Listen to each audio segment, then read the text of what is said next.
देव नटला नाना परी, देव नटला नाना परी, धरून उरला चराचरी। भक्तासाठी प्रगटला, भक्तासाठी प्रगटला, भारत्यांचा वाढीला। देव नटला नाना परी, देव नटला नाना परी, भरून उरला चराचरी। जनी म्हणे भक्तासाठी, जनी म्हणे भक्तासाठी, वेडावला जग जेठी। देव नटला नाना परी, देव नटला नाना परी, भरून उरला चराचरी। महायोग पीठे तटे भीमरस्था, वरम पुंडरीकाय दातु मुनीन्द्रे। समागत्य तिष्ठं तमानन्दकन्दं, परब्रह्मलिङ्गं भजे पाण्डुरङ्गं।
संतांची त्यांच्या कृपादाने कथेचा विस्तार बाबाजी सद्गुरु दास तुका ओम ब्रह्मानंदम परमसुखदम केवलम ज्ञानमूर्ती द्वंद्वातीतं गगन सदृशं तत्त्वमस्यादि विलक्षणम् एकं नित्यं विमलमचलं सर्वा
याचं कारण तुमचा अनुग्रह लाधलो पवन झालो चराचरी एका जनार्दनी तुमचा दास एका जनार्दनी तुमचा दास त्याची आस पुरवावी तुमचा अनुग्रह लाधलो पवन झालो चराचरी प्रथम नमन करू गणनाथा उमा शंकराची सुता चरणावरी ठेवली माता साष्टांग करी दंडवत दुसरी बंधू सारजा जे चतुराननाची आत्मजा वाक सिद्धी पांगी सहजा तिच्या चरणा ओदा दंडवत आता वंदू देव ब्रह्मन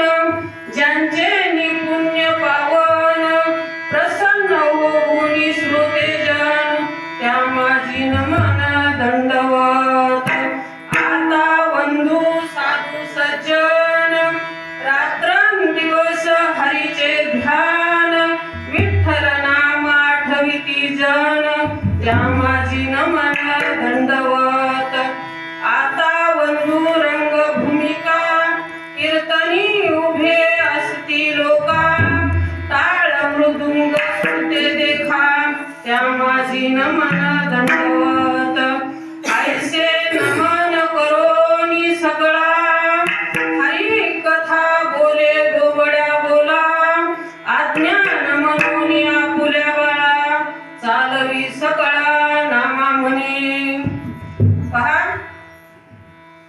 देव आहे देवा पाहे देव नटला नाना परी भरोनी उरला चराचरी पहा आपले लाडकी भक्त नामदेवाच्या घरी असणारी पांडुरंगाची लाडकी भक्त जनाबाई महाराज संत जनाबाई महाराज यांचा हा अभंग आहे तुम्हा साधू संतांच्या सेवेसाठी निवडलेला पहा की जनाबाई या अभंगातून सरळ सरळ आपल्याला सांगून जातात की आपल्याला असं वाटतं का देव आहे की नाही हा प्रश्न आहे. पण जनाबाई सांगते देव आहे, देव आहे आणि हृदय मंदिरी शोधून पाहे. पहा, आपण सर्वच माऊली म्हणतात देख मनुष्य जात सकळ स्वभावताच भजनशील परी झाले असे केवळ माझे ठाई. ज्ञाने विन नासिले बुद्धी भेदासी आले आणि कल्पू नये ते कल्पू लागले अनेकत्व. मग ते म्हणतात की माझं भजन करीत नाही असा एकही जीव नाही. प्रत्येक जीव देवाचा अंश आहे आणि तो देवाचं भजन करतो. देवाचं भजन करत नाही असा एकही जीव नाही. पण ते म्हणतात, माऊली म्हणतात ते त्यांच्या मताने भजन चालले. पण ज्ञानी बिन नासिले त्यांना माझं ज्ञान नाही, माझ्यापर्यंत येण्याचं ज्ञान नाही. त्यांच्या कल्पनेने त्यांचा देव त्यांनी ठरवलाय आणि त्यांच्या कल्पनेनेच त्यांचं भजन चालू. म्हणून ज्ञाने विना नासिले आणि बुद्धी भेदासी आले. त्यांनी भेद केला, देव वेगळा आणि मी भजन करणारा वेगळा. हा भेद आहे आणि तो भेद आपल्यातला निघाला पाहिजे. तो भेद आपल्यातला काढून अभेद भक्ती झाली पाहिजे आपली. आणि ती अभेद भक्ती कशी होईल तर ती म्हणतात ना की द्वैताची झाडणी गुरु विना ज्ञान आणि त्या कैसे कीर्तन घडेल ना. मी ती द्वैताची झाडणी जर करायची असेल तर आपल्याला त्या सद्गुरु शिवाय ती झाडणी द्वैताची होणार नाही. मग ती सद्गुरु काय करतात तर देव वेगळा आणि मी वेगळा ही द्वैत आपलं घालून टाकतात. ते एक हरी आत्मा जीव शिव सम आणि माया तू दुर्गा मान घाली मन. ते म्हणतात की देव आणि तुम्ही वेगळे नाहीत. पण तो देव आपल्याला कळण्यासाठी आपल्याला सद्गुरूची गरज आहे. पहा, ज्या वेळेस आपण मातेच्या गर्भात होतो सर्वजण, तुम्ही आम्ही सगळेच, ज्या वेळेस आपण मातेच्या गर्भात होतो त्यावेळेस आपण रात्रंदिवस भजन चालू होतं आपलं. रात्रंदिवस आईच्या गर्भात आपलं भजन चालू होतं की एक वेळेस मला या दुःखाच्या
एक वेळ करी खावे गळे दुरितांचे जाळे उपवनी आठवीन पाय हा माझा नवस आणि रात्र आणि दिवस पांडुरंगा. देवाला वचन दिले, आपण दिले गर्भात वचन तुझे करीन भजन जगत जीवन नारायण तुझं क्षणोक्षण घ्यात असे. गर्भात आपण वचन दिले, पण ते वचन दिलेलं पाहून देवाला दया आली, देवाने विश्वास दाखवला आपल्यावर आणि आपल्याला त्यातून बाहेर रूप काढलं.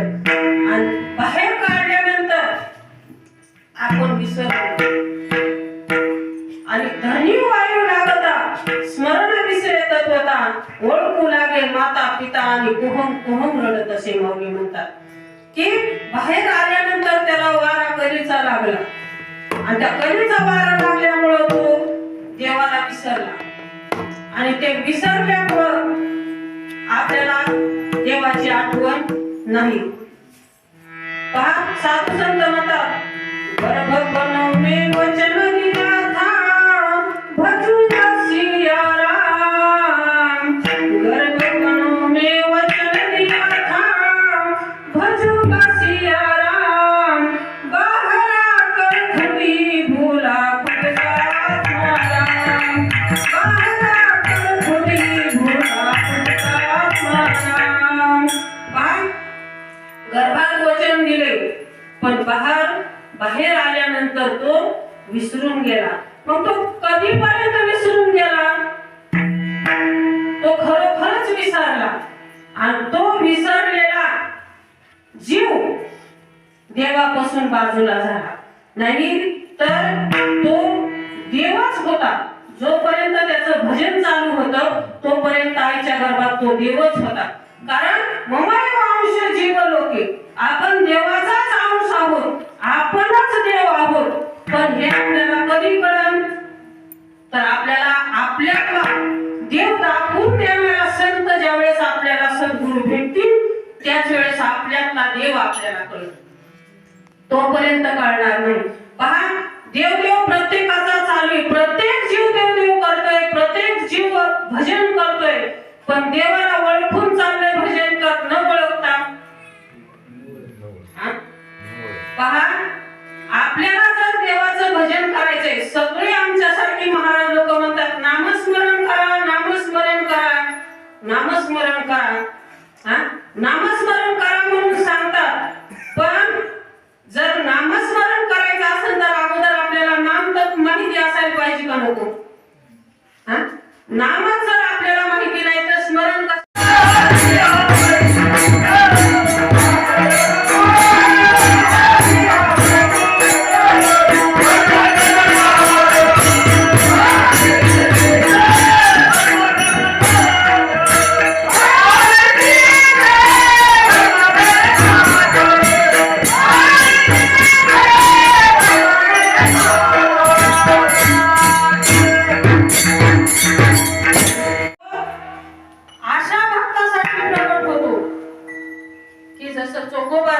प्रपंचाचं भान राहिलं नाही तशा भक्तासाठी तो प्रगट होतो. गोरोबा काकांसाठी प्रगट झाला है का नाही? की गोरोबा काका ज्यावेळेस भजन करत होते त्यावेळेस पायाखाली मूल तुडवलं.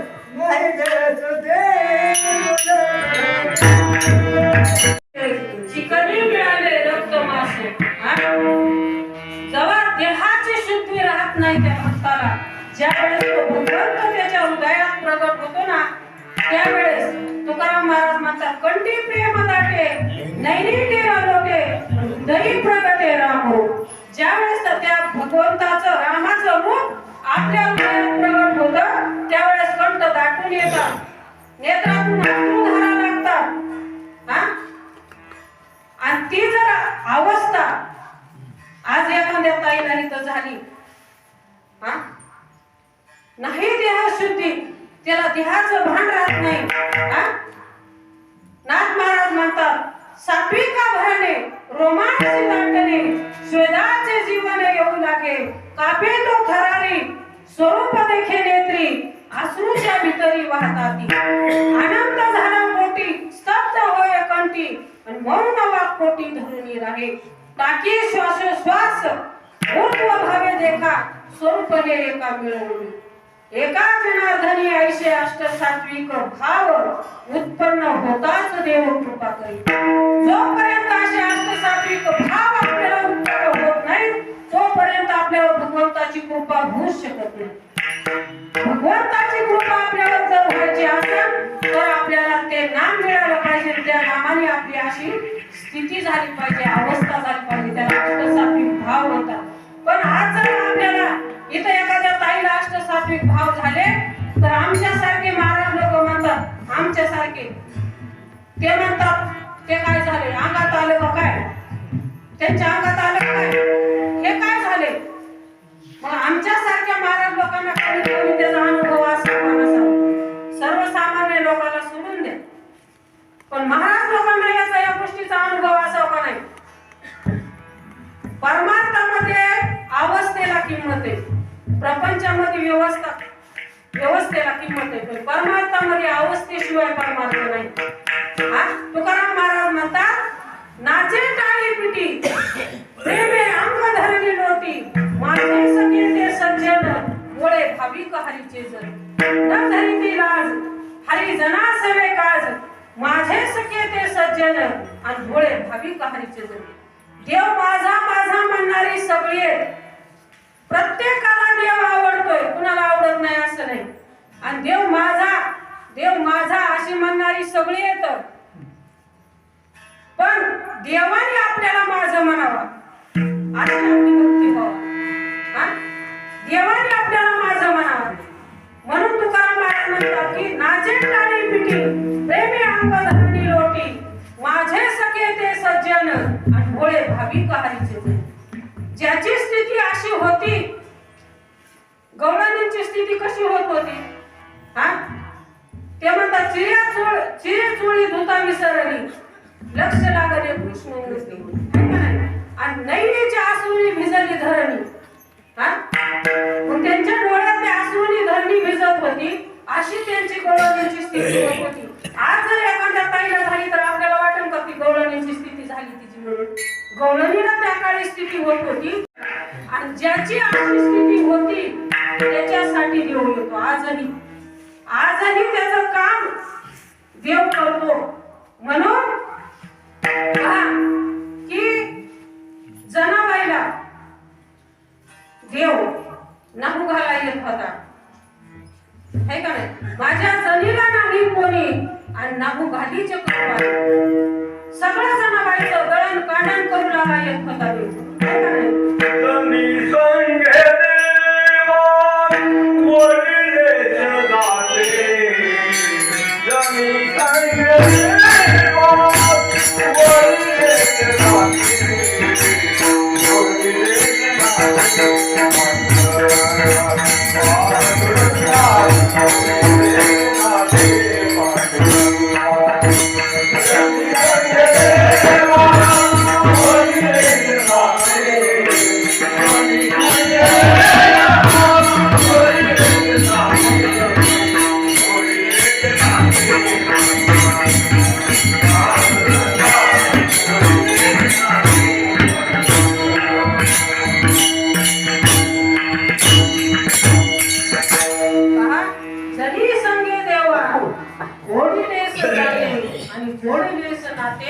पांडुरंगा जनाबाई संग माझ्या पांडुरंगाने जात दळण दळायला यावं, दळण दळू लागावं माझ्या जनाबाईला देवानं. जनाबाईला विसायला पाणी आणून द्यावं माझ्या पांडुरंगानं. जर जनाबाई गवळे वेचायला चालली तर पांडुरंगाने म्हणावं, जनाबाई येऊ दे मला गवळ्या वेचू लागन तुला.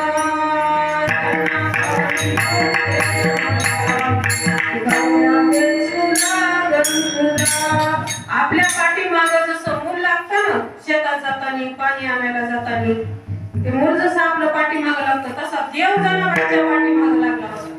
म्हणून आपली भक्ती अशी झाली पाहिजे, आपल्याला आपण देवाच्या पाठीमाग पळतोय पण आपल्याला देव भेटत नाही. पण जनाबाईची अशी भक्ती होती की देव तिच्या पाठीमाग होता. आणि तिने काय केलं, ते काय चारीधामला फिरत बसली का नाही. जनाबाईने तिच्या हृदयात देव कोंडला, तो हृदयात धरला आणि त्याच्यामुळं त्या जनाबाईचं काम करायला सुद्धा देव आला आणि तुमचं आमचं सुद्धा काम देवच करतो, पण आपल्याला कळत नाही. कारण देव जर नसेल आपल्या तर आपण डोळ्याची पापणी सुद्धा वर करू शकत नाही. एखादी केसासारखी नस आपली चॉकअप झाली तर आपण हात सुद्धा उचलू शकत नाही.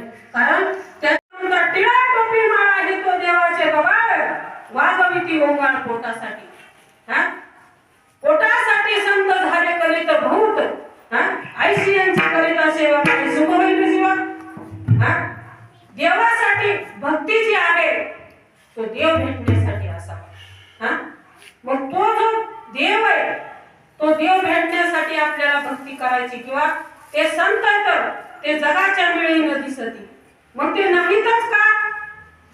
तर पुढच्या चरणात सांगितलं की दिसती जनी वनी प्रत्यक्ष लोचनी आणि एका जनार्दनी ओळखी.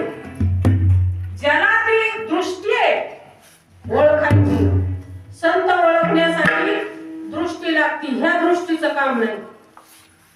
कारण नामदेवराय कीर्तन करत होते, त्यांच्या ताटात देव जेवत होते, कीर्तनात नाचत होते, है का नाही? तरी सुद्धा नामदेवरायांनी संत ओळखले. साक्षात माऊली पंढरपूरला गेल्यानंतर माऊली ज्ञानेश्वर निवृत्ती दादा सोपान काका मुक्ताताई आणि माऊली हे चारी भावंड पंढरपूरला ज्यावेळेस गेले त्यावेळेस देवाने सांगितलं की नामदेवा माझे संत सौदागर आले, त्यांना तू शरण जा. मग ते देवाने सांगितले म्हणून नामदेवराय गेले. पण पहा आजकालचे जसं आमच्या महाराज लोकांचा थाट आहे तसं संतांचा थाट होता का? परळा भोपळ्याची ग्रामाची संपत्ती आणि काय त्यांचे भूषण सांगत असेल पती. नामदेवराय म्हणतात त्यांच्या घरी गेलं तर राहायला छप्पर आहे, पाणी प्यायला परळ भोपळे येतं, ते भोपळ्यामध्ये पाणी ठेवलं प्यायला. काय त्यांची संपत्ती ती भूषण सांगता म्हणतात की माझे सौदागर एक संत आहेत. संत कसे असले पाहिजे आपल्या दृष्टीने? संत हातभर दाढी पाहिजे आणि डेरी अशी पाहिजे त्याला पुढचं दिसलंच नाही पाहिजे, है का नाही? आणि असे म्हणजे सफारी गाडीत आले पाहिजे, त्यांच्या पाठीमागे 1000-2000 शिष्य लोकांचा लवाजमा पाहिजे, है का नाही? त्यांनी आपल्याला नेट 50,000 रुपये सुपारी मागितली पाहिजे तर ते मोठे संत, है का नाही? आपल्या दृष्टीने तेच संत आहेत ना. काही न मागे कोणाशी तोच आवडे त्याला संत म्हणतात. जो कुणाला काही मागत नाही तेच संत ज्यांचा हेत विठ्ठल